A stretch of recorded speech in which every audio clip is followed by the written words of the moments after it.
News Maharashtra K9 आवाज जनतेचा। उत्तर प्रदेशातील गाझियाबादमध्ये 3 सख्या बहिणींनी 9व्या मजल्यावरून उडी मारून आत्महत्या केली। मंगळवारी रात्री 2 वाजता तिन्ही बहिणींनी एकमेकींचा हात धरून बाल्कनीतून उडी मारली। पडण्याचा आवाज ऐकून कॉलनीतील लोक तिथं पोहोचले आणि त्यांनी पोलिसांना माहिती दिली।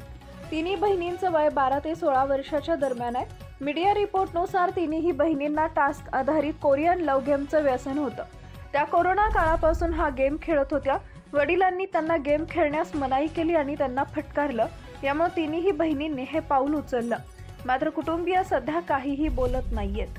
ही घटना भारत सिटी B1 टॉवर मधील फ्लॅट नंबर 907 मधील आहे। अतिरिक्त पोलीस आयुक्त कायदा व सुव्यवस्था आलोक प्रियदर्शी यांनी सांगितलंय की पोलीस प्रत्येक पैलूवर तपास करत आहेत।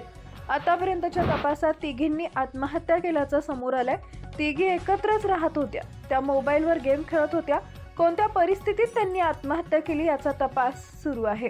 तिन्ही बहिणी ज्या खोलीत झोपत होत्या तिथं डायरीत एक सुसाईड नोट सापडली।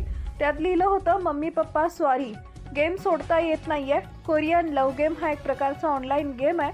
हे इंटरनेटवर चालणाऱ्या अशा ऑनलाईन चॅट सिस्टीमचं नाव आहे, ज्यात समोरची व्यक्ती स्वतःला कोरियन किंवा परदेशी मुलगा मुलगी असल्याचं सांगून बोलणं सुरू करते। हा गेम बहुतेक सोशल मीडिया आणि मेसेजिंग ॲप्सद्वारे पसरतो। अनेक प्रकरणांमध्ये बोलणे न ऐकल्यास धमकावलं जातं। यामुळे खेळणारी व्यक्ती तणावात येते, त्यात तिचं किंवा त्याचं वर्तन बदलू लागतं। महाराष्ट्रातील महत्त्वाच्या आणि ताज्या बातम्या पाहण्यासाठी आमच्या न्यूज महाराष्ट्र K9 चॅनलला YouTubeवर सबस्क्राईब करा आणि बेल आयकॉन प्रेस करा।